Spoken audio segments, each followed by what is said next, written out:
y bueno, Y que siempre están ahí sin ningún tipo de problema, tratando de dar una mano, sacando dudas.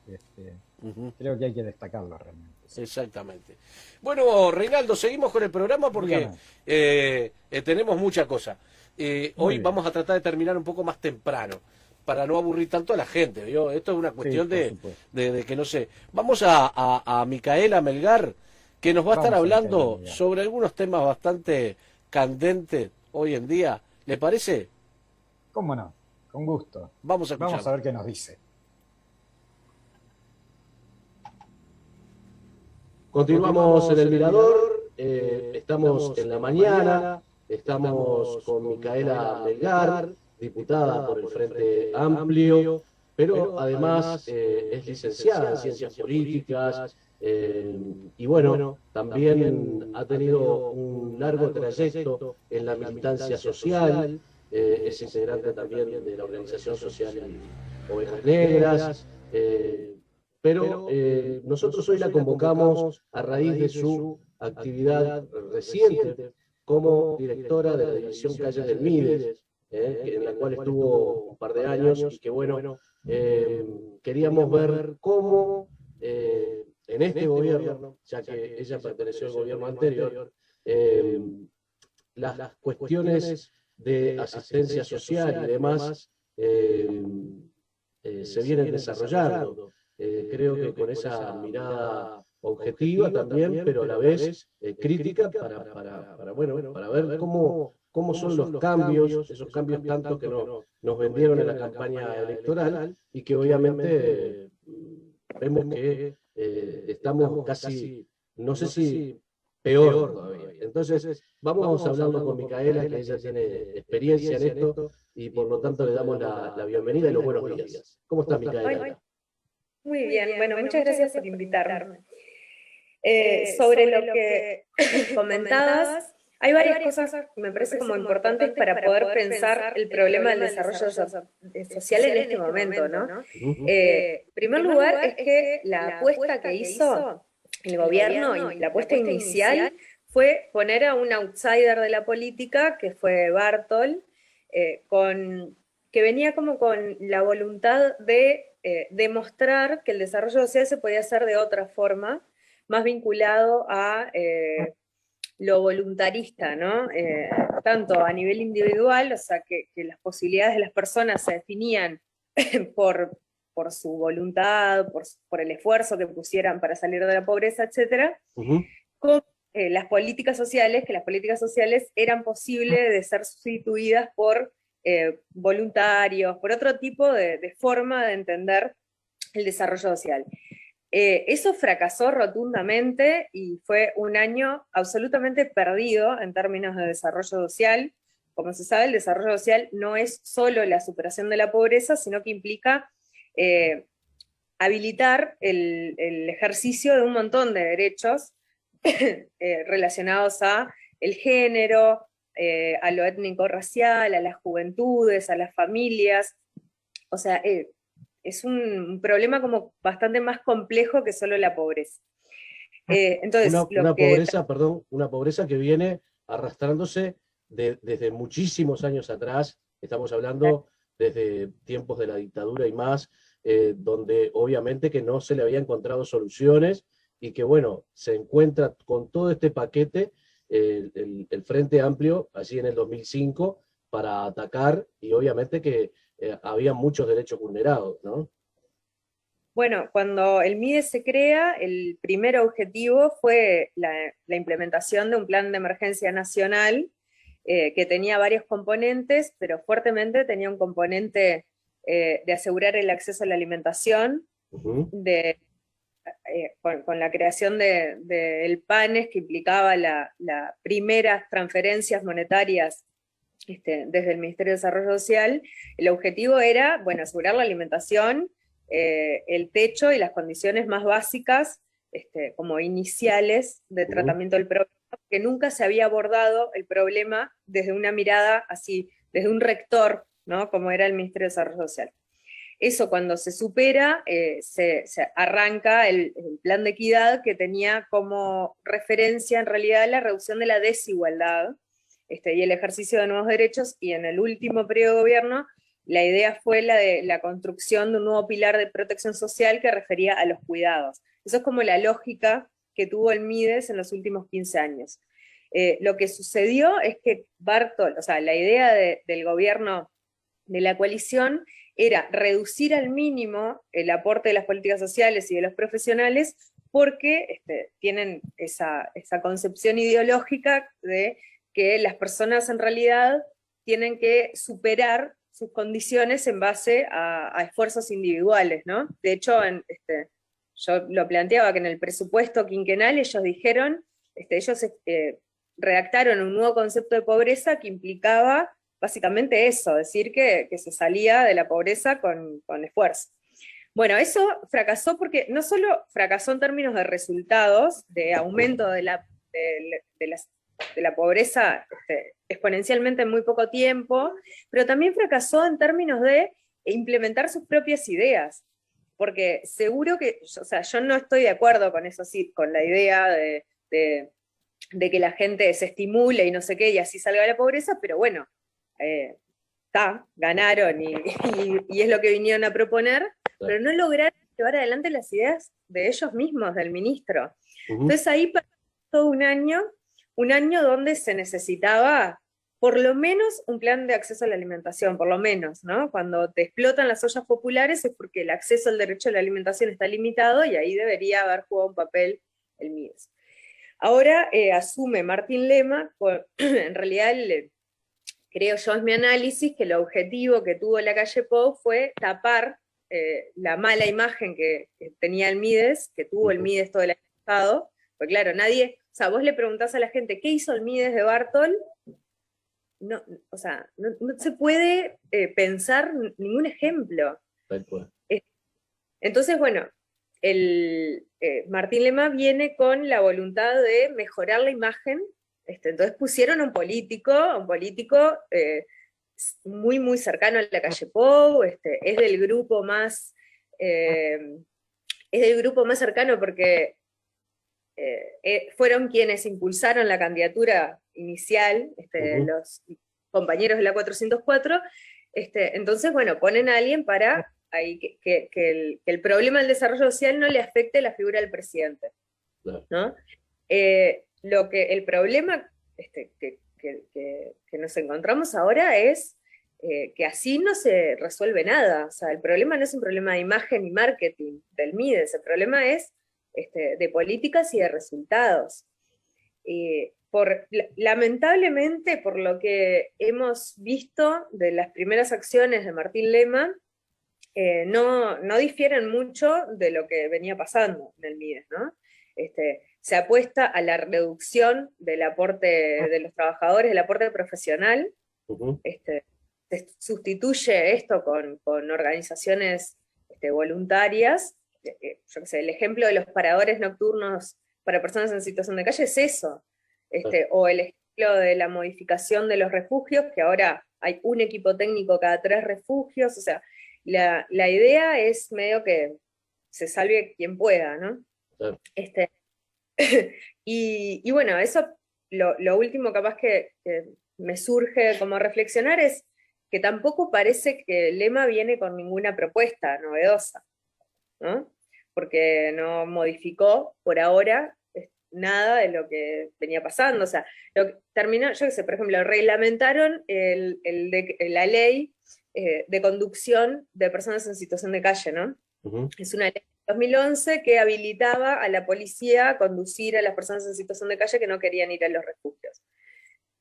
Es como, bueno, está bien, esa idea puede ser discutida, no sé qué, pero fue algo que discutimos en el 2011, o sea, pasó un montón de tiempo y un montón de aportes de las ciencias sociales, etcétera, para abordar el problema.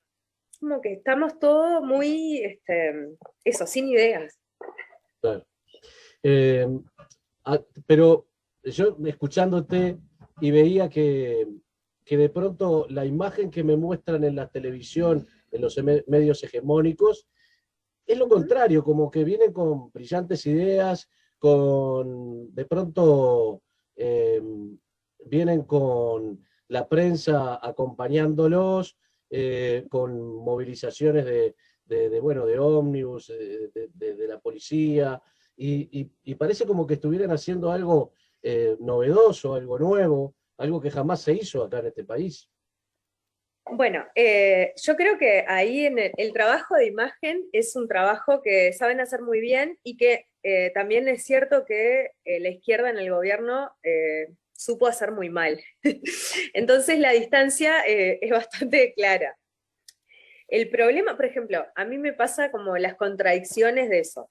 Se movilizan 40 patrulleros, creo que movilizaron para trasladar personas en situación de calle, por un lado, y por otro lado argumentan al respecto del ahorro del gasto público. Y vos pensás, pero ¿cuánto sale que un patrullero esté conduciendo personas en situación de calle que aparte del MIDES tiene las camionetas y los técnicos para hacerlo, ¿no? Es como una duplicación del esfuerzo, pero para la foto rinde.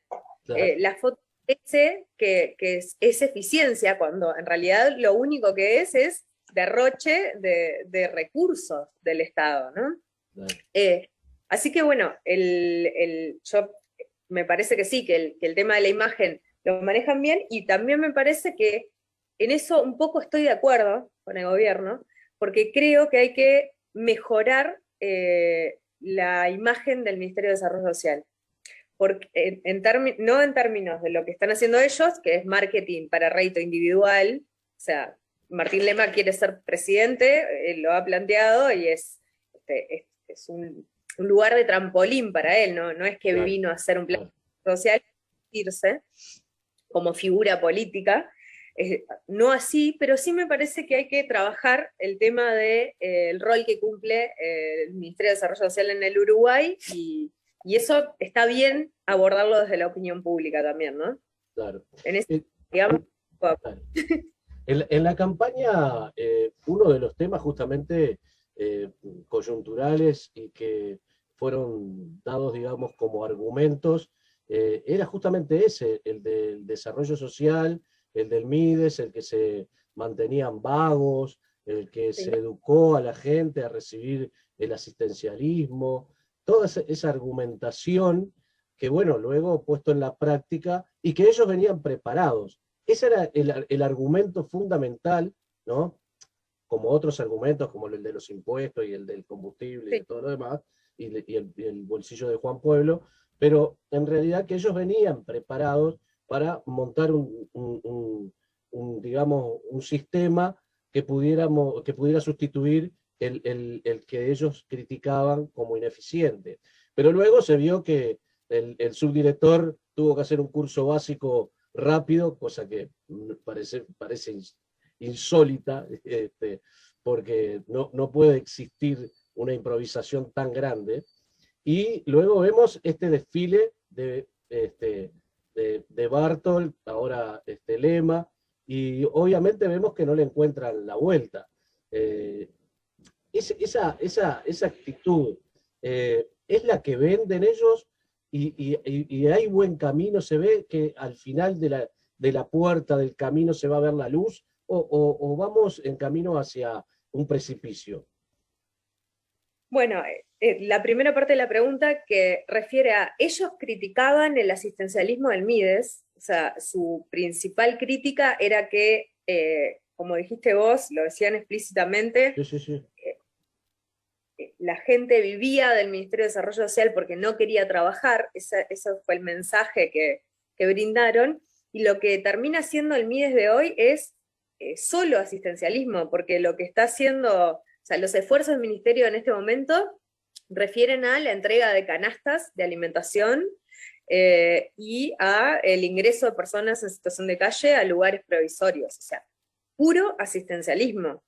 No hay ningún plan de promoción del trabajo, de la protección de las trayectorias educativas, que es otra cosa que hacía el MIDES. O sea, el MIDES se encargaba de que el acceso a la educación fuera igualitario, entonces arrancó con el programa Maestros Comunitarios en coordinación con la ANEP, con el programa Aulas Comunitarias, y luego una serie de programas de acompañamiento educativo, porque también es un problema de desarrollo social, quienes pueden continuar con la educación de una forma y de otra.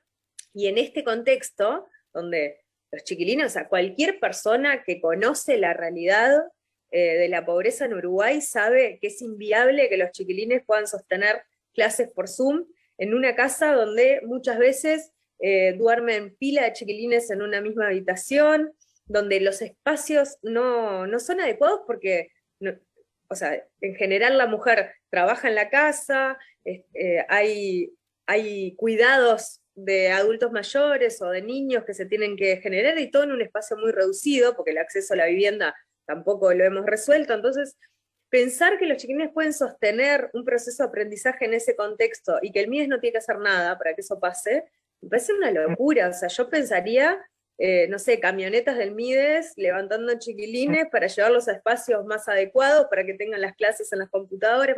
No sé, se me ocurren un millón de cosas, tutorías virtuales de acompañamiento educativo, no sé, podrían haber hecho todo para que los chiquilines que están del otro lado de la brecha de la desigualdad no profundicen su situación, la precariedad de la situación.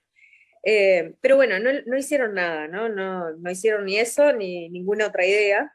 Entonces se están basando solo en generar prestaciones. El tema de las canastas tuvo también sus dificultades en el interior, porque lo que se hizo fue trasladar un montón de funciones a las intendencias, pero básicamente porque como se entregan prestaciones, eso es muy redituable políticamente. Claro. Entonces, yo no veo un futuro muy prometedor, porque no veo un plan estratégico de desarrollo social, o sea, no logro arrancarles una propuesta, que vuelvo a decir, podemos no estar de acuerdo, seguramente no estamos, con algunas cosas capaz que sí, pero en términos generales, sí, yo tengo otras concepciones de lo que creo que es el desarrollo social, pero a esta altura ya no importa. A esta altura lo que termina importando es que se hagan cargo de que están gobernando, ¿no? Claro, claro. Y eso implica saber que la vida de los chiquilines, la trayectoria de vida de una persona se juega en el desarrollo que lográs de 0 a 3 años. Bueno, por lo menos que el MIES atienda a esa población, ¿no? Claro. Sí, los titulares muchas veces engañan un poco, ¿no? Pero luego en la práctica vemos lo contrario. Micaela, ¿sí? Igual me parece. ¿Cómo? Es medio difícil de ocultar, creo, igual ya. Sí, yo creo que es al principio, pero luego la gente corre el velo y se llega a ver.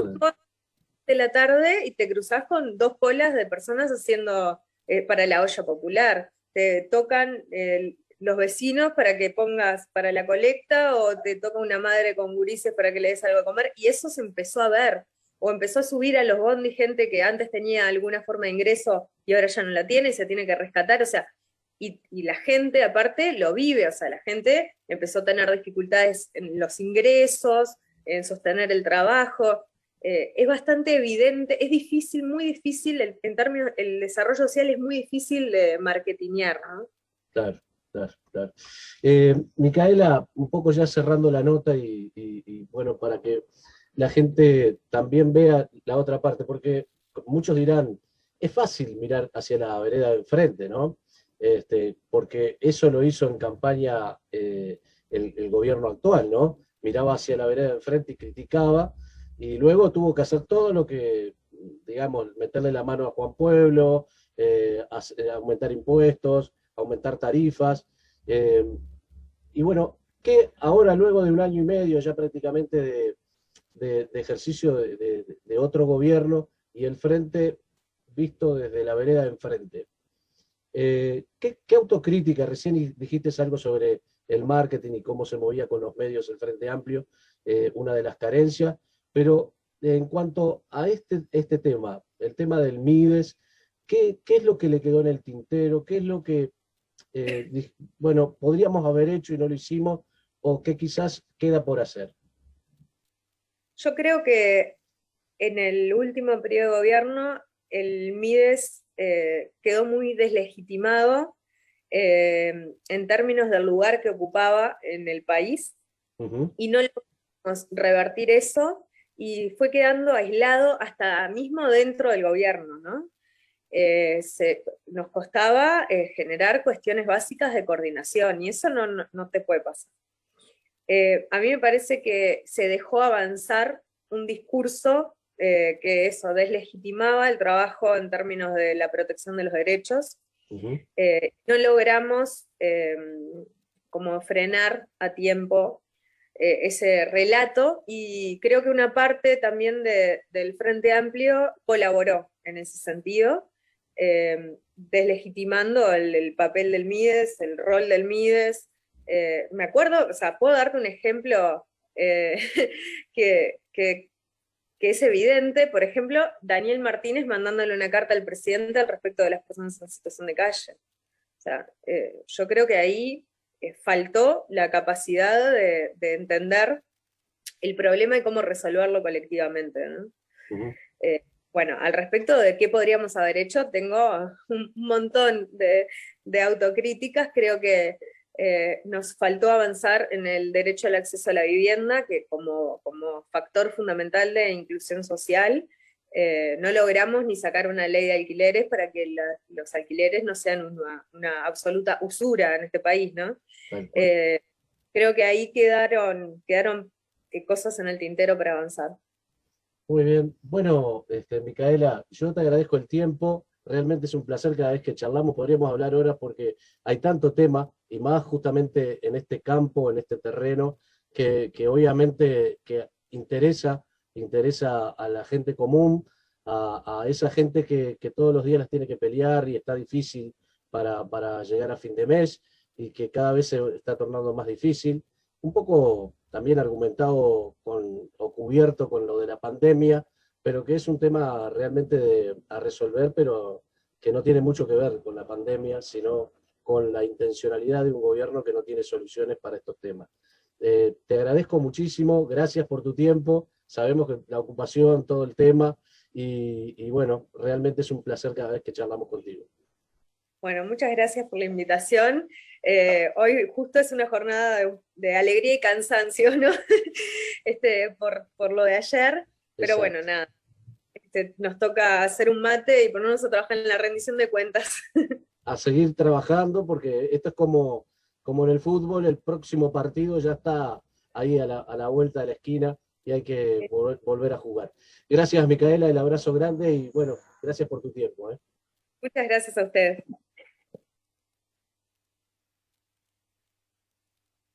Bien, ahí teníamos a Micaela. Clarita, ¿no? Qué grande, ¿no? La verdad que Estás sensación. muteado, Eduardo. Sí, ya estaba activando. Igual al aire estaba saliendo, porque yo estoy saliendo por otro micrófono que es el de la consola, pero tú no me estabas escuchando. Bueno, la verdad que impecable, ¿no? Clarita, ¿no? Hablando de lema, uno de los que tanto se preparó durante estos gobiernos, durante los 15 años de gobierno del Frente Amplio para gobernar bien, que llegó de rebote y de carambola al MIDES, y que bueno, clarito lo que dijo esta muchacha, ¿no? Sí. Realmente pauta lo que es la realidad hoy de improvisación, de no saber muchas veces para dónde arrancar, ¿no? Y que lamentablemente lo estamos viviendo nosotros, lo están viviendo los más.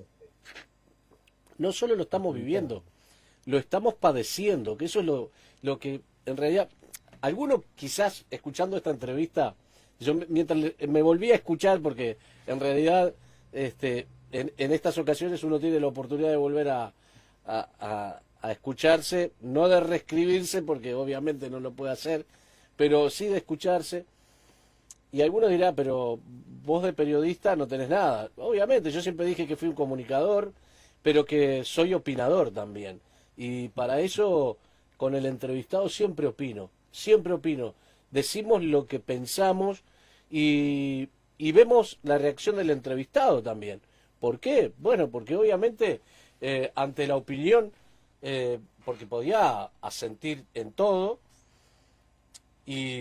pero también poder discrepar si es necesario.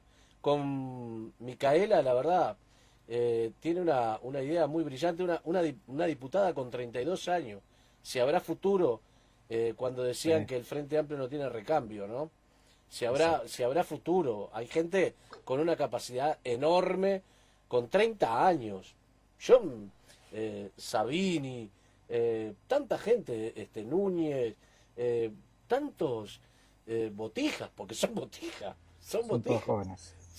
Son re jóvenes, 30 años, para uno que ya lo doblega en edad, es un botija, para uno es un botija, pero con una cabeza enorme. Bueno, el mismo el Pacha, tanta gente, ¿no? Re jóvenes, Con mucha capacidad. Todo. y con muchísima capacidad. Y de hecho, cuando ella estuvo en el Mides, realmente hubieron trabajos muy bien hechos, muy bien hechos. Yo recuerdo haberla entrevistado hace un par de años, 2 o 3 años, y bueno, viendo algunas cuestiones que, más allá de la crítica que ella hacía, ver que había mucha cosa hecha, mucho camino recorrido y mucha, bueno, actividad que realmente fue tremenda. ¿Sabe qué? Le voy a contar algo. Cuéntame.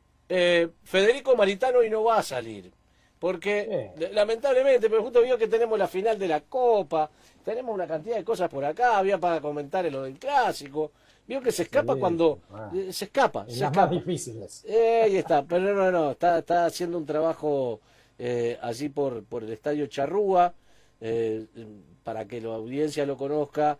Federico, bueno, aparte de estar al frente de una movida del rugby, él a su vez, bueno, está siempre apoyando y llevando gente para... voy a sacar el cartelito porque se quedó el cartelito puesto. Ahí está, vamos a sacarlo. Y como es, él en este momento está acompañando un par de chicas que están haciendo rugby femenino. Y bueno, allí está acompañando entonces también nuestro amigo Federico Maritani, por lo tanto hoy no puede salir.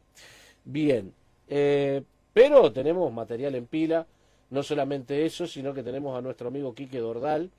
Yo no sé si usted tiene la grilla por allí, no sé quién venía ahora. Teníamos un par de noticias para contar. Yo, si quiere, les cuento una noticia fresquita. Bueno, dígame. Mientras yo busco Bueno, el intendente de Salto pidió que la responsabilidad de la formación de nuevos asentamientos no recaiga en las intendencias exclusivamente. Aparentemente, sostuvo que hay unanimidad entre los gobernadores departamentales para reclamar al gobierno que elimine el proyecto de rendición de cuentas, el artículo 207, que propone, fíjese, descontar dinero de sus partidas a la intendencia para financiar el desalojo y realojamiento de cada nuevo asentamiento irregular. En una rueda de prensa recogida por Radio Universal, el vicepresidente del Congreso de Intendentes sostuvo que coinciden con el gobierno nacional en que es necesario frenar los asentamientos, pero pidió que en la propuesta presentada por el Ejecutivo la responsabilidad no recaiga en las intendencias exclusivamente. Por este motivo, el Congreso de Intendentes designará una delegación conformada por 3 intendentes, un nacionalista, un frente amplista y Richard Sanders de Rivera por el Partido Colorado, para que esa representación se reúna con el gobierno nacional con el objetivo de rever ese artículo, el 207, y ver la posibilidad de retirarlo de la rendición de cuentas y que las intendencias con el gobierno y el Ministerio de Vivienda puedan discutir todo lo que tiene que ver con los asentamientos. Así que están a gritos pidiendo que se retire el 207 porque si no va a ser dinero que no va a ingresar en las arcas de las intendencias. Qué bárbaro. Cuando eso es una realidad nacional, ¿no? Qué fácil hacen algunos, ¿no? Qué fácil hacen algunos. O sea, a ver, vamos a ver, yo quisiera, la verdad que no me cabe en la cabeza, porque entre lo que dijo Salinas de que se podía haber evitado alrededor de 750 muertes, y con lo que yo veo ahora de que el derroche que tanto se hablaba, que se podía evitar, no lo han evitado de ningún lado, Lo que sí han hecho es recortes. Ahora, estos recortes son peligrosos, porque usted sabe por qué representan un peligro, porque si le quitamos esa parte del presupuesto que iba destinado a los asentamientos no van a tener mejoras, pero a su vez es menos obra pública. Es menos obra pública, o sea, menos mano de obra, porque aquí de eso estamos hablando. No estamos hablando que venimos y llegamos al asentamiento y agarramos la plata y la tiramos a la marchanta. No, es para mejoras de cómo viven en los asentamientos, regularizaciones, bueno, un montón de situaciones que se viven en los asentamientos, y eso genera movimiento, eso genera economía. Eso genera economía. Y aquí parece que vamos agarrando tijeras. ¿Se acuerda que ¿se acuerda que el padre andaba con la motosierra? La máquina de podar, ¿no? Era la motosierra, y ahora la motosierra. ¿se acuerda de la motosierra? Y ahora este otro, no sé, ¿qué es? ¿Una tijera? ¿Qué es? ¿Una máquina de una tijera de podar?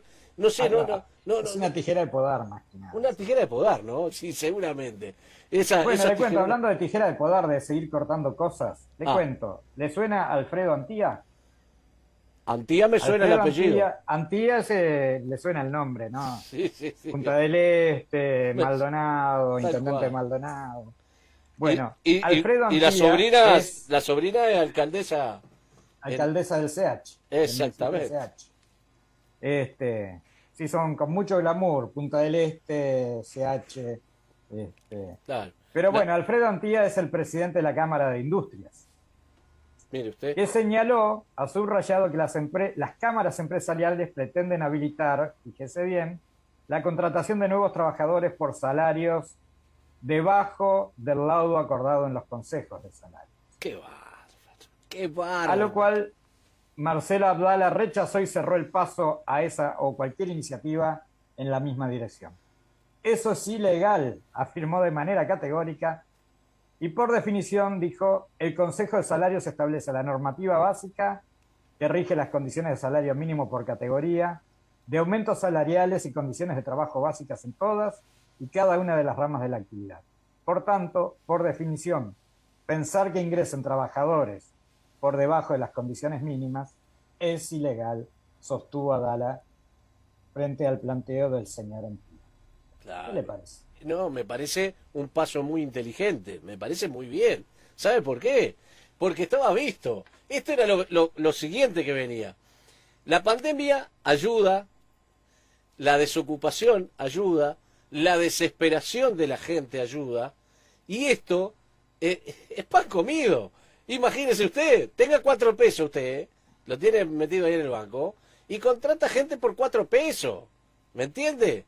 Ese era el negocio, ahí está lo brillante, la estrategia brillante. Esto no es casual, esto no vino a la marchanta, esto no lo trajo